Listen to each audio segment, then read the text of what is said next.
Welcome to the How's the Market podcast. We've got an exciting episode this week. I thoroughly have enjoyed over the last several months getting to know Jimmy Mackin, the CEO of Curaytor, and he joins us on the podcast and just shares with you his mind. He shares with us his mind in all that he does. Now, Jimmy's going to do a couple of things. One, he's going to talk about how Curaytor and how he does what they do, which, oh, by the way, is test and implement great marketing strategies. Two, he's going to talk about what works and how he gets it to work. And third, he's going to show you how to do that in your business. So this is an episode that you're going to want to take notes on. You're going to want to go back and listen to, because Jimmy shares so much information about what's working in this market and how you can consistently do things differently to get them to work. So let's hop in.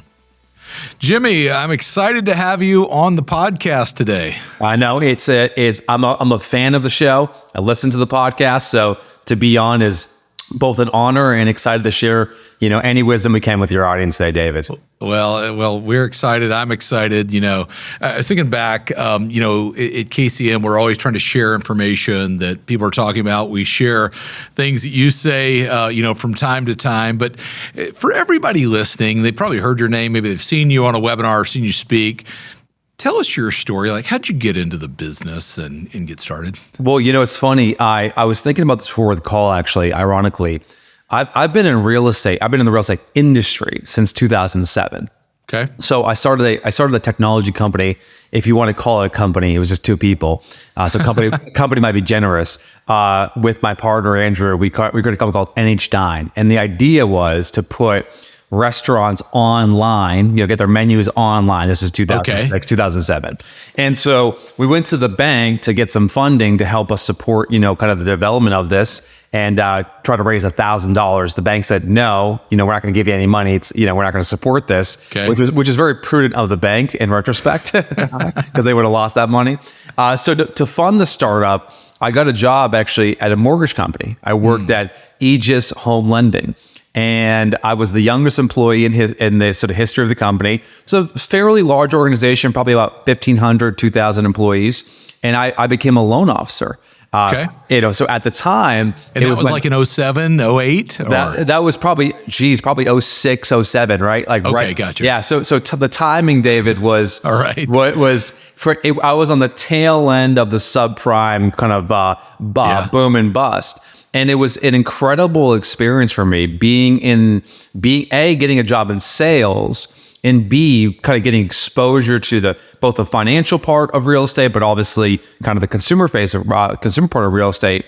And, I'll give them credit. The company was a good company to train their employees really well. And so I just had this incredible experience, just kind of getting my feet wet in the space. So yeah, it was a wild ride working for a subprime mortgage company in 2006. I can imagine. How long did you stay in the mortgage business? I was only in there a relatively short amount of time. I joined Countrywide Home Loans because I moved to Florida shortly thereon after. But my passion was always in building companies. So I only ever joined the mortgage company to fund whatever startup I was working on. So I'd work during the day and the mortgages, and then I'd work at night building my next company. And so it was only probably until 2000, maybe 9, I was in the industry. So only about 2.5 years before I went on my journey as an entrepreneur. That's great. I mean, classic entrepreneur story, right? I'm gonna work during the day to fund my passion at night. Yep. That's great. So when did you start? So you're on this entrepreneurial journey, I'm sure did some things, but when did you start Curaytor? What year? We just celebrated our, I think, 11th, this year will be 11th anniversary. So it's been about 11 years since we started the company. Wow. And the funny story about Curaytor's history is that when we started Curaytor one of the things that we did was we had this idea to organize all of the conversations that were happening within real estate. You go to Facebook groups today, David, as you know, are still we have tens of thousands, hundreds of thousands of agents connected online through Facebook groups. So we had this idea pre-Curaytor that what if we could organize all of the conversations happening across all these different groups, give agents the ability to search them, to find conversations, give agents the ability to sort of like bookmark and save. And we were going to basically kind of have an ad model. So companies like yours could like say, hey, I want to advertise on this platform. And so we built this product, and within it took us about 3 months. Shout out to my friend Seth Price of our Placer, who did some of the original design work there. The day that we launched the product, Facebook announced something called Graph Search, which at the time they didn't have, which basically gave people the ability to do exactly what we just spent 3 months building. Right. And so it pretty much killed the business on day one. But what we always planned to do was to have some kind of consulting arm for the business. So we just, they had the best word in Silicon Valley, David. We just pivoted, right? Like, yeah, you're right. Like we just pivoted not on year one, on like day two into what is largely Curaytor today. It's interesting. We had a friend, Bill and I. Bill Harney, the owner of KCM.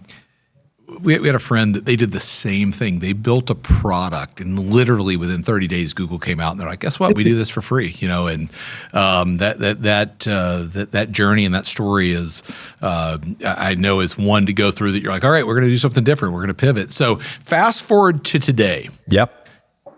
How would you want somebody in the market to describe what Curaytor does? Well, that's a great question. I think above all else, I want us to be known for the quality of our work. I think right now marketing is, the term marketing is thrown around a lot in real estate.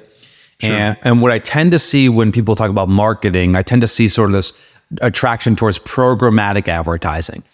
And what I mean by that is taking listings and displaying them online, based on someone's behavior in hopes of getting them over to a real estate search website, and then forcing that consumer to like fill out a form they don't want to fill out. And then your whole sales team now is sort of berating them until they convert into a customer or die. And I think that largely describes the real estate marketing landscape. And we've lost sort of our soul, and we've lost the creativity, and we've lost the quality bar that I think we at Curaytor really try to pioneer and champion, which is we think very deeply about the consumer. What's the messaging? What's the narrative? What's the angle that's going to get that customer say, oh, that agent is different than everybody else. And so if I were to hope how people would describe Curaytor, I think they would point to the quality of the marketing and the effectiveness of it. I mean, at the end of the day, we are about getting results. We are about helping our clients get more listings. And so, having a great marketing campaign that everyone's like, wow, that's amazing, but doesn't turn into revenue for your business, is only half the battle. So for me, the quality really matters, because quality over time is a strategy. Ultimately, it's got to get them customers, but it's got to get them customers, David, the right way. I mean, you can get customers the wrong way. You can churn and burn in this industry, and many people do that. But for our clients, what we coach them is we have this very basic philosophy: attract, don't chase.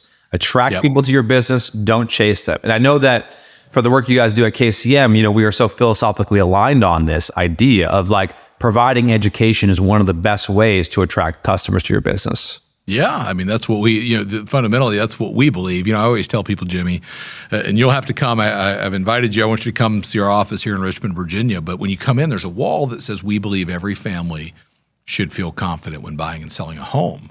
And that's what drives what we do in that education aspect, to say, hey, if we can help people feel like they understand what's happening, be educated, they can make the best decision. I don't have to convince them to do something they don't want to do, or chase them or rush or whatever it is to do that. So when I think, the reason I ask that question, because when I think of you and the work that you do, I think of this: Jimmy and his team understand what's working right now.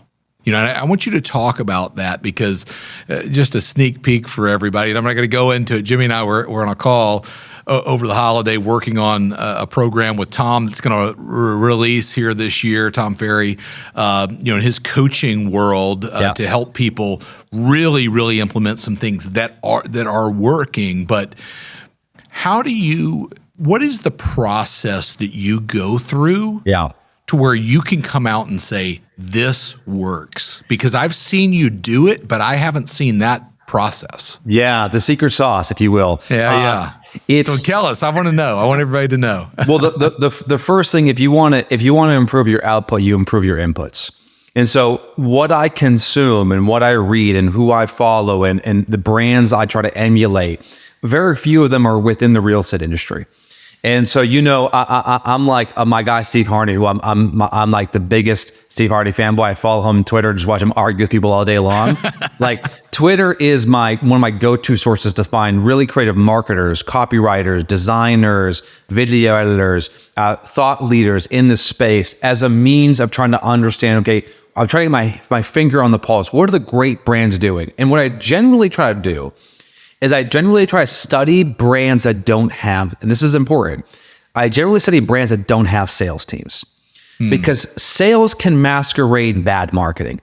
I mean, if a great salesperson who's persistent, who's willing to get on the phone, dial for dollars, can overcome bad marketing. But if you, in the absence of having a sales team, then your marketing has got to do your selling for you. So I look predominantly towards what they refer to as direct-to-consumer brands to see what's the messaging they're putting out there, what's the funnels they're building, what are the ad campaigns they're running. And those are sort of the raw ingredients that go into the kind of creative strategy that I develop.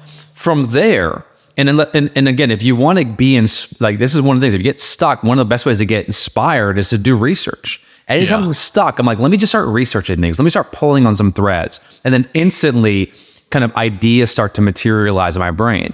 Give me a brand you love to follow before you go there. I didn't mean to interrupt you. Give me a brand you love to follow outside of our business. Sure. I think one company that I look to a lot, well, I'll give you one inside of our business and then outside of our business. Okay. A company called Orchard, which I think you probably know, they have some of the more creative advertising campaigns that I've seen in real estate, both from how they visually represent, like, some of the angles that we're most familiar with, like the cash offer angle, the home value angle, the buy before you sell angle. They just do. I mean, I'm trying to find out who their director of design is so I can go poach them. They just do.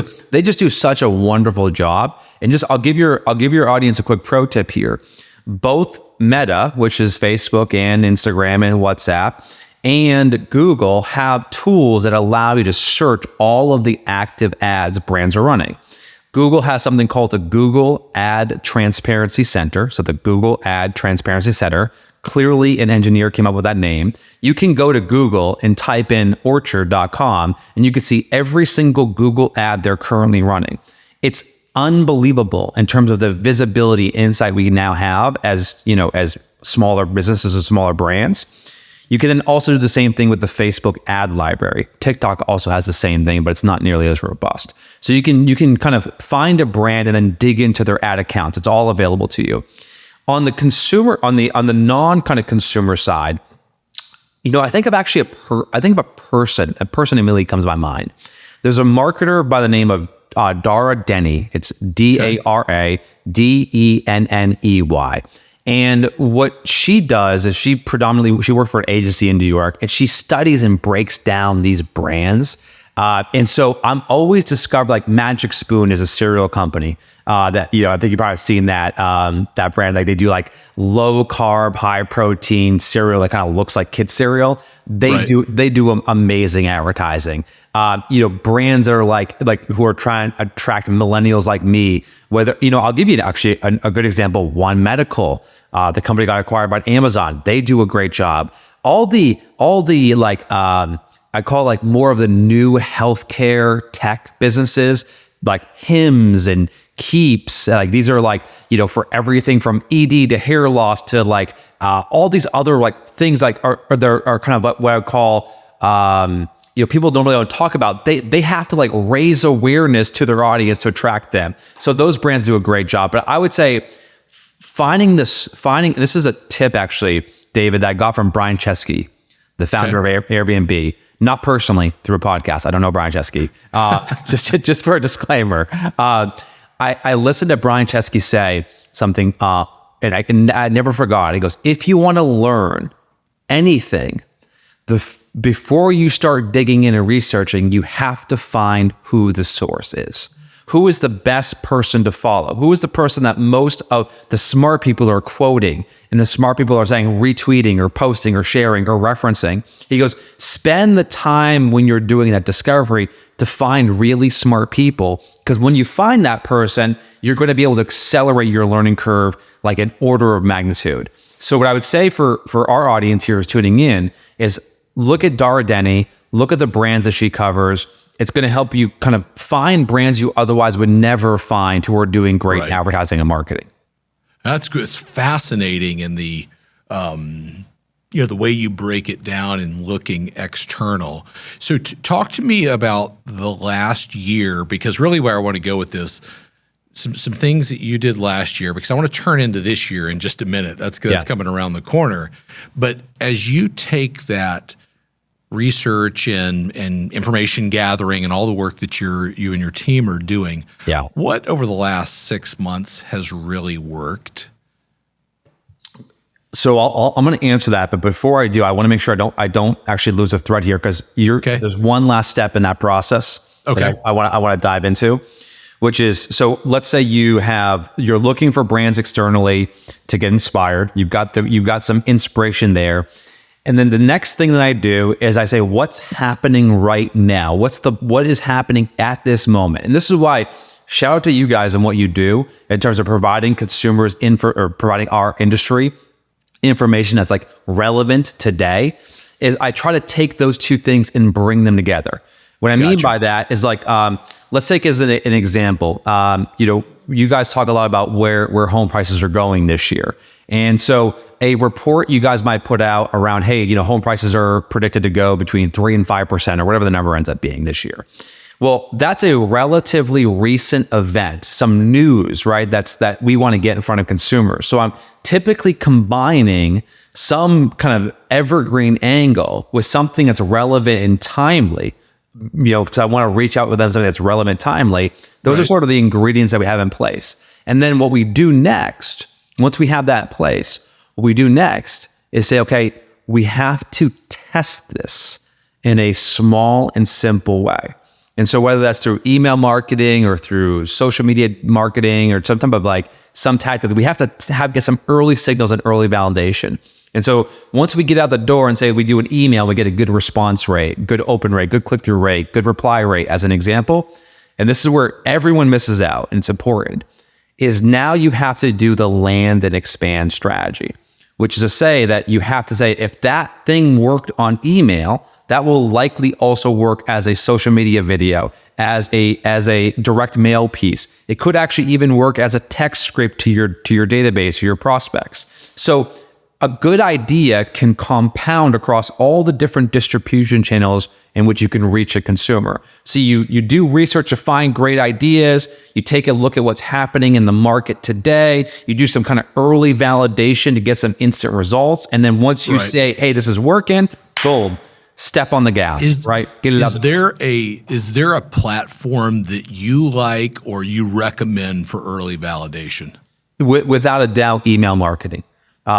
Email marketing to me is one of those things where you can send an email, and if you swing and miss, it's okay, right? No harm done.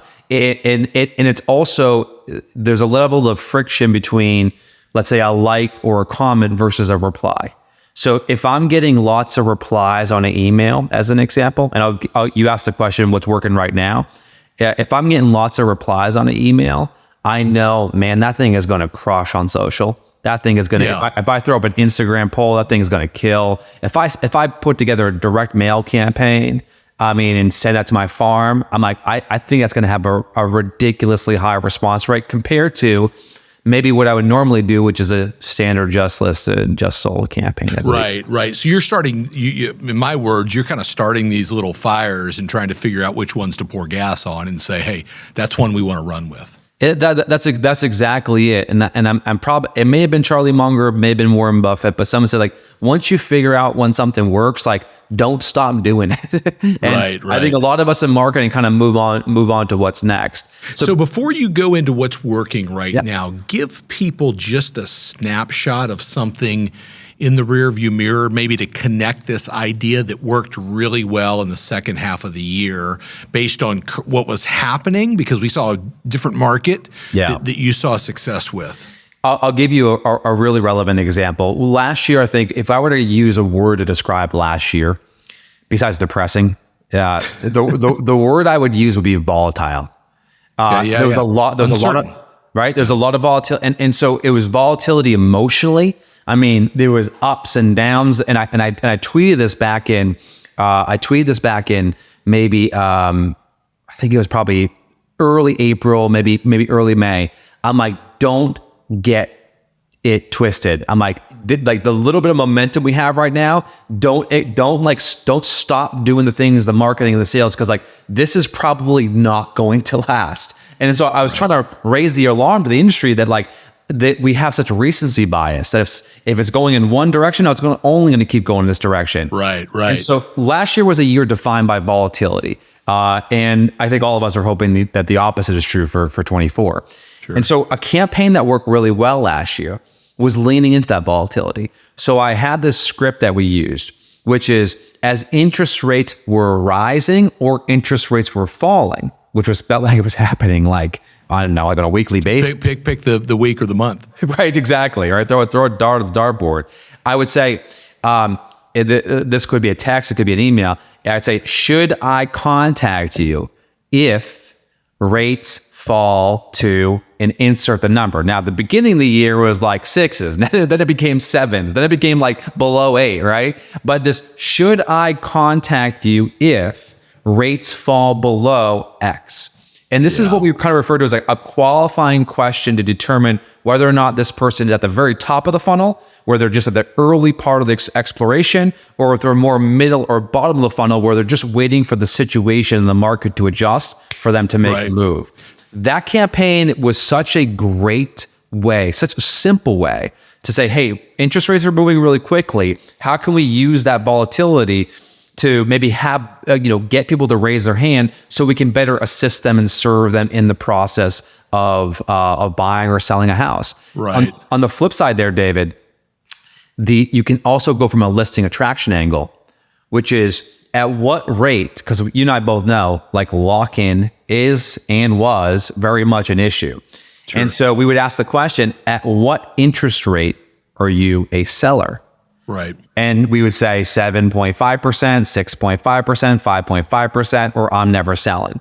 And all of a sudden, that again, all we're doing from a marketing perspective is we're trying to start conversations, because conversations lead to appointments and appointments lead to customers. Yeah, I think Jimmy, I appreciate you breaking that down from just the last 12 months and what everybody's experienced. Because as we think about that, and certainly we at KCM are always going to champion being the educator. That is what we are for.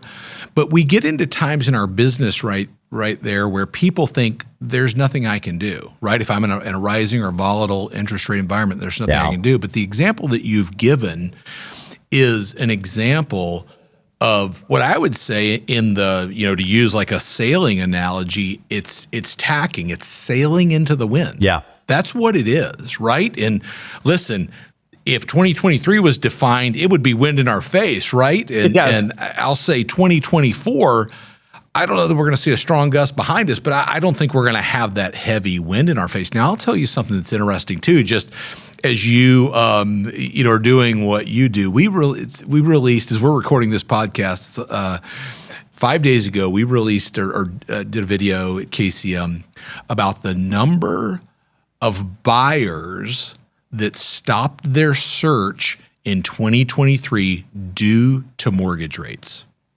Yeah. 3/4 of buyers said we're out due to mortgage rates. Wow. Now, here's what I know going forward.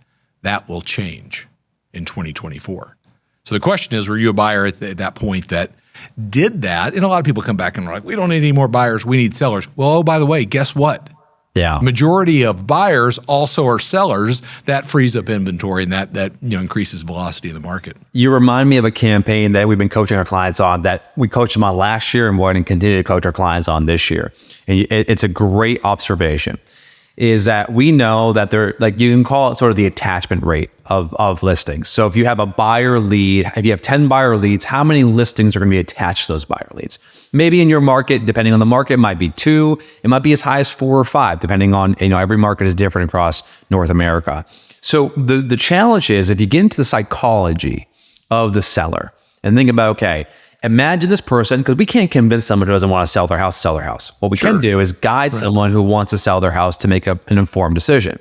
So if you get into the psychology of the seller, what are they thinking when they open up their browser, or they pull up social media about the real estate market? They see things like the real estate market is crashing, and inventory levels have never been lower, and we're headed towards a recession. And if they go on YouTube, they'll see the techno NFT blockchain bros going around with a iPhone talking about how the market's going to fall 40% in Austin. This is what they're consuming. So in their mind, they like, an indecision is the easiest decision. So like, well, I'm just going to sit and kind of see what happens. Right. But if you look and you actually dig into this for a second, when I ask agents, I say, hey, have you ever did you do a sell and buy this year, right? Where you help someone sell their house and then buy a new house. And most successful agents, like, yeah, we did a ton of those deals. And I asked them, and the following question is, I said, David, how long did it take that customer to find their next home after they sold their current home? And most people will say, Jimmy, we found a house within 2 months. I said, okay. So just so I'm clear, the person who in this low inventory market where there's no homes available and interest rates are 8%, that person sold their house with you, and within 60 days they had a new house. Well, in the absence of information, the consumer is telling themselves a story. And what the story is that the consumer is telling themselves is that if they sell their house, they are never going to find another home. And so what I was trying to coach my clients on last year, and I'll continue to do so this year, is that instead of the just sold campaign, sold above ask, sold in 7 days, which fuels the sort of anxiety that like those sellers have, why don't you say stories like, we helped this person sell, and within 45 days, we helped them buy a new home. Right. And if this is you, we can help you too. And that's sort of the case study approach, right? Like, hey, this is the family that we helped achieve that goal. And so if you don't control the narrative, somebody else will. And right now, agents are helping consumers buy and sell real estate, or sell and buy real estate every single day in America. And unfortunately, those stories kind of, and again, going back to the quality of marketing and helping your marketing reach consumers the right way, if we think more deeply about the consumer and say, the reason why people aren't selling, the people who want to sell that aren't selling, isn't because they don't think they're going to be able to sell their house quickly or get a lot of money. It's because it doesn't actually solve their entire problem, because they have another part of it, which is they have to buy. So the more we can communicate that we've done it before, and oh, by the way, someone's just like you, it gives them the confidence level to at least have the conversation, David. Right. No, that's so important. And I appreciate the way you've taken the time to break it down, like in understanding, because there's so many things that in our business we do because we do them. Yeah, right. It's like, this is what we do. And you're like, well, hey, what if we did this? We did something different. It's the old Charlie Munger, invert always, right? Most real estate agents know what's happening. Good agents understand what's happening. But great agents, they can explain what's happening. At Keeping Current Matters, we help real estate agents become experts. With market insights and marketing tools, you'll not only stand out, you'll thrive in any market. Keeping Current Matters. Be the expert. We're here at the beginning of 2024. Yeah. Let's talk about this year. Last year, I like your word, volatility. We see at KCM, as we look forward, a better year. Let me be very clear. Like, we'll sell more homes this year. We see a mortgage rate environment where mortgage rates are coming down. Homes will appreciate. Like, it's also, like you said, in the marketer's mind, I think sometimes in our business, and I'm certainly guilty of this, like, if things are heading in a particular direction, like they're great, you think they're always going to be great. They're going down, you think they're always going to be down. You reference that. What's working right now as we go into this year? What are things that you're seeing and you're like, hey, this is a campaign? Because I want people to listen and kind of go, okay, that's interesting. How could I apply that in my business? Yeah, I could talk about hours about different campaigns right now. You can. I'll tell you right now. The first thing is what I see right now is I'm seeing a little bit of a resistance in our industry to what I refer to as sort of buying online leads as a channel. And I'll go a little bit deeper on this. Okay? Right now, most real estate agents, as they begin to build their businesses, begin to scale their businesses, they decide, well, I got to support these larger teams, so I'm going to go ahead and buy some internet leads. And they start building all this infrastructure around it, start buying CRMs, getting automation tools in place, hiring ISAs, having weekly stand-up meetings. Have you called your leads today? What's the latest status of this? And they start to allocate an inordinate amount of resources towards what I refer to as strangers. People who you don't know who you are, don't like you, don't trust you, and you're trying to chase those individuals. And all the while, what happens is we've got this book of business that our entire sort of production has been built on the last 10 years that we are sort of neglecting. And I was actually just talking to Tom Ferry about this a few hours ago. I'm like, Tom, neglect is not a strategy. And so we chase sort of these online leads, and we at the expense of kind of making sure that we're working our current book of business. So what I would say is the first thing that I want to do is I want to calibrate, right? I want to say, hey, let's make sure going into 2024 that, yeah, we've got some lead gen strategies, we've got some social media strategies, we've got some advertising strategies, but let's double down on our database. The folks that we probably neglected in 21, maybe a little bit in the first half of 22. They probably heard from us a lot, honestly, in 23 at that stage. But those folks, let's make sure that we're starting the year off strong with those folks. I'll give you an example of this. I wrote a campaign that is a campaign that I can't believe how successful it is, if I'm being honest. It's a campaign where in the subject line, it says, actually, let me pull it up real quick because I want to make sure. Right. I gotta make sure I give the exact subject line here. And I mean, I write so many campaigns, David, that I forget sometimes what the subject lines of these campaigns are. Oh, it's how much equity? I got it. How much equity did you gain in 2023? Question mark. And so it said in the email, I'm gonna give you the summary here. It says basically, hey, I'm putting aside a few hours this week to do a comprehensive home value report for my clients. This report is more accurate than what you normally would get from an online estimate. And here's the hook. Instead of saying, would you like one, or getting them to opt in, I said the line that we used was, can I send one for your home? Can I send you one for your home? And this like little bit of a softer way of like, hey, I want to do this. Is it okay? Like not David, do you want this? No, it requires nothing of you. Can I do this for you? Right? I want to do this of you. I don't want to expect anything in return. I just want to do this for you. And that little bit of a word swap, right? Can I send you one for your home? That campaign, Tom shared it on social media. It has 150,000 views now. And I'm like, Tom, could you have tagged me in the video, please? No, I love it. I don't need the credit. But the thing is that campaign has generated, probably now 5,000, 7,000 conversations around selling this year that otherwise would not have happened. So the first thing I want you to do is let's do your annual home equity update with your SOI. And the angle is, hey, let's come together. Let's talk about how much money you gained. And oh, by the way, and I love this line, and I'll give Tom, this is going to become Tom Ferry podcast here in a second. I'll give him a shout out because he gave me this line. I love it. He said his financial advisor uses this line. He says, if you're talking to David, let's say you were my client, you and I are having a conversation. I might ask the question, what real estate plans do you have this year that you think I should know about? As if you're having a casual conversation, oh, by the way, one more thing, David, just out of curiosity, what real estate plans do you have this year that you think I should know about? Now, that might be selling, it might be buying an investment property, maybe making an addition to their house, and maybe doing some type of renovation. or maybe like helping their elderly parent, move into a assisted facility. Like, you are now becoming a person of value. You can help them with any and all of those things. Yeah.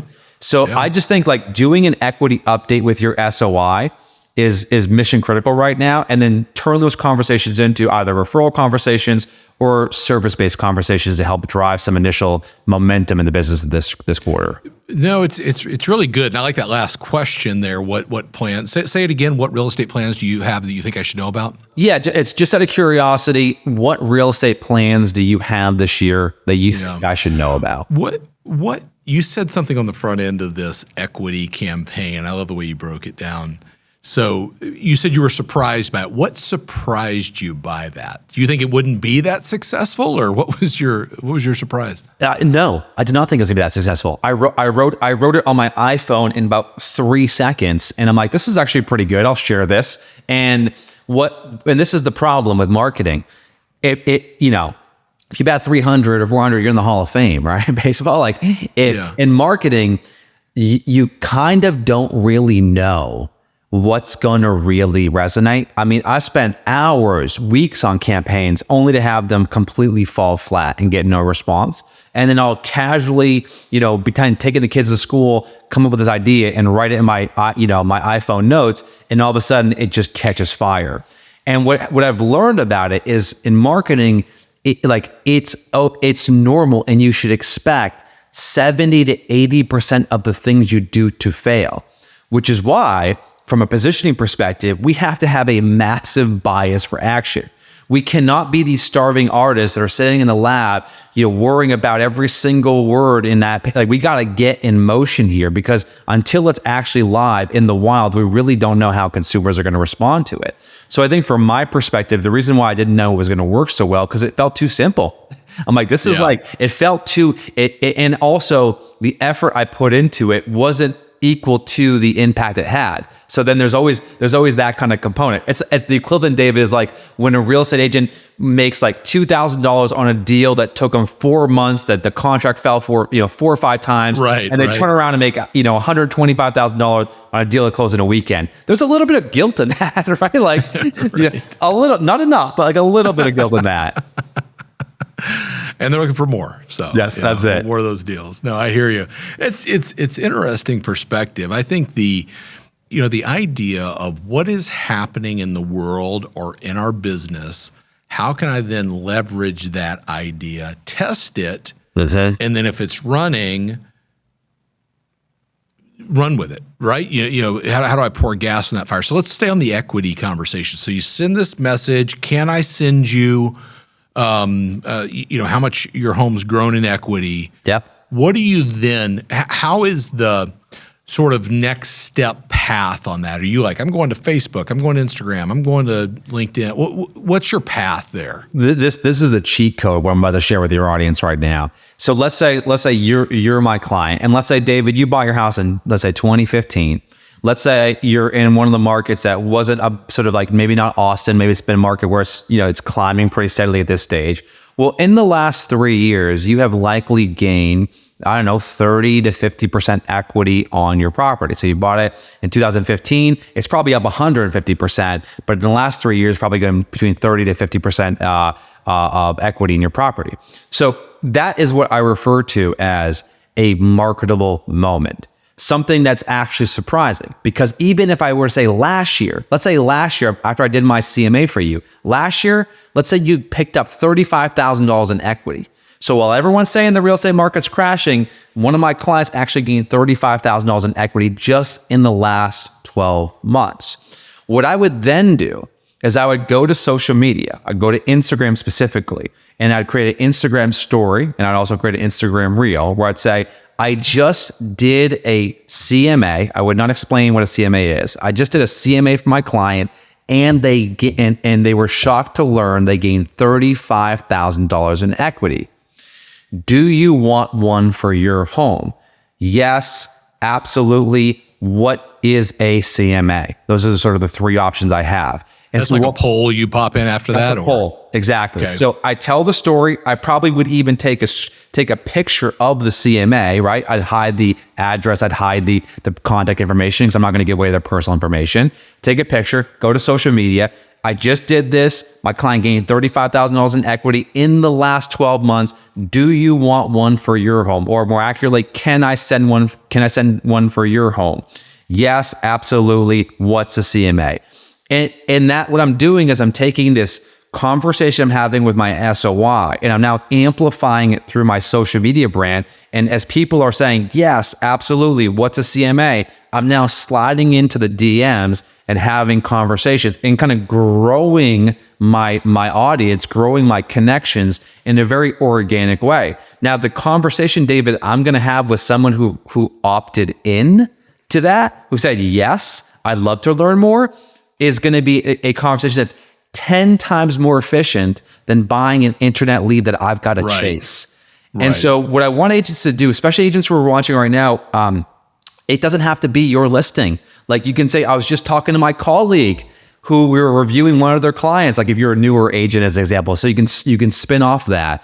But I would say, so like I'm a huge fan of the strategy of interesting information with an offer, like a poll on Instagram, that slides into a DM, which is a conversation, which can lead to an appointment, which can lead to a customer. I've got so many customers, David, who are doing 80% of their business in the DMs of Instagram. That's crazy. These are not 30-year-old agents. These are 60, 65-year-old agents who are just in, you would not have believed this a few years ago. Like it bypasses all the friction. You get right to the conversation, and then that leads to obviously the appointment. Well, don't you think part of that too is the mix of how people are gathering information and educating themselves is changing? Is it? Right. Traditionally, you might go somewhere and pursue that. A lot of the way that people are casually educating themselves is scrolling through social media, or, oh, I didn't know that, or whatever. I heard, we're in an election year. Yeah.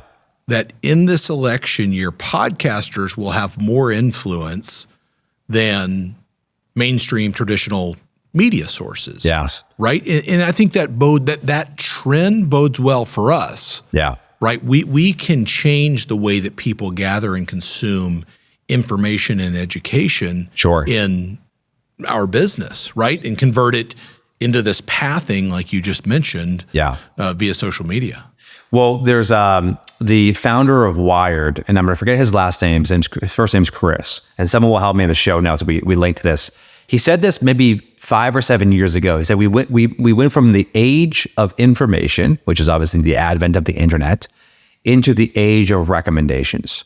And so everything that we consume online likely has some algorithm behind it designed to basically serve our every need. Whether we log on to Netflix and it tells us what movies we should watch, or I go on Amazon and should I buy that grocery again or buy that product again, or I go on social media, Twitter, Instagram, the information that's being presented to us, the products, the services, the content, is all based on some sort of fundamental algorithm that's saying, hey, we want to make this as personalized as humanly possible. So the consumer has gotten very spoiled. They don't want to work. And so the idea of even searching for things feels a little bit archaic.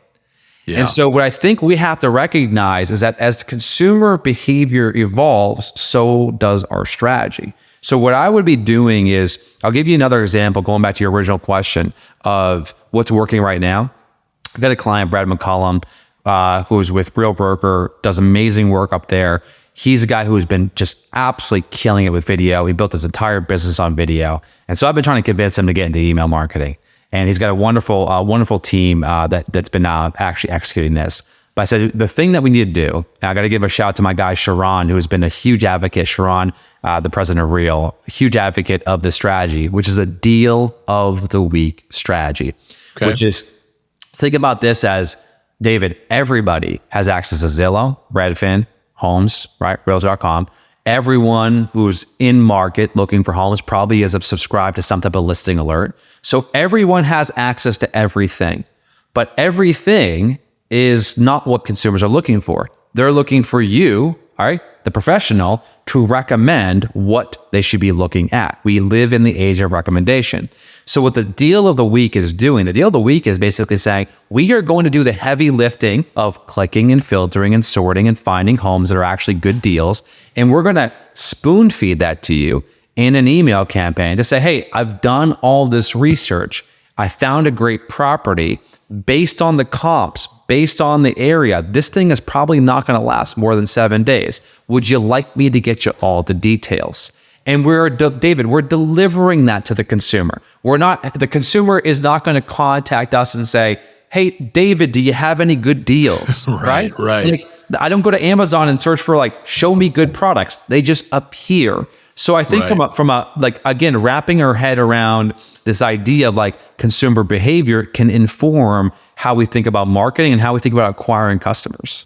That's so good. It's so good, Jimmy. I appreciate you breaking that down that way and just the idea of getting in front of people with what they want, right? That's what you're saying. Yeah. This is what people are looking for. Get in front of them with it. As we wrap up here, if somebody wants to leverage what you do in their business, how do they do it? How do they get in touch with Curaytor? Give some folks some information there that may say, hey, this is what I need right now. Yeah, the first thing, and I'll give you a little bit of a pro tip here too, for everyone who listens to this. The best place to stay connected to me personally is on Instagram. I'm at Jimmy Mackin on Instagram. Very easy to find. And what I've actually done, David, is I created what they refer to as an IG broadcast channel. And this is actually something that I would coach you to do as well. And you could do an IG broadcast channel to deliver real estate news that's hyper local to your area. But if you go to my IG profile on your iPhone, you can subscribe to my IG broadcast channel. I've got about 2,000 members in that channel right now, just launched a few months ago. And so what's so powerful about it is as a business owner, I can send basically a DM to 2,000 people at once. Not like a post which can reach X or Y people. I can basically slide into their DMs. I can send a DM to 2,000 people. Now it's like the old Peter Parker line: with great power comes great responsibility. I never spam them. I never put any self-promotional stuff. All I do is share really effective marketing and sales ideas. So for everyone who's tuning in right now, when you go to my IG channel and you subscribe to my broadcast channel, you'll not only see the things I drop there weekly, like some of the things David and I are talking about. I've got a whole archive of probably 15, 20 ideas that we have tested and validated that work. So I think that's probably the best place for people to stay connected to me, David. Perfect. Well, go follow Jimmy on Instagram. The ideas that you're bringing forward are making a difference in people's businesses and ultimately in their lives, you know what I mean? And impacting buyers and sellers and families and everybody that's out there transacting real estate. So know that we are grateful for you and for all that you do. And listen, I mean, you take some of the stuff that we do and say, hey, here's how we get it out there. Here's how we engage in a conversation in this market, no matter what, right? In a rising interest rate environment or depending on what's going on. So know that we're eternally grateful. I've enjoyed this conversation thoroughly. It's fun to hear just how your mind works, and I know people have enjoyed it as well. So thank you. Thank you, David. I'll see you on the road, my friend. Sounds good. That was awesome. Jimmy is in the real estate business. I feel like he's a national treasure, right? We should do whatever we can to protect Jimmy Mackin and his brilliance, his team's brilliance, because they are making a difference. They are starting conversations, and you heard Jimmy break it down. They are starting conversations in markets like last year where it was incredibly hard to start a conversation, taking relevant information, education, what we do here at KCM, and then following that and delivering messages through email, through social, and starting those conversations. So, if you like this episode, do me a favor and share it. Do us a favor at KCM. Get this information out there, because we want more people to be educated on what's working in this market so that they can, like I always say, help families feel confident when they're buying or selling a home. So if you like this episode, like it, subscribe to it, and share it with somebody that you know that could benefit from it. We'll see you back on next week.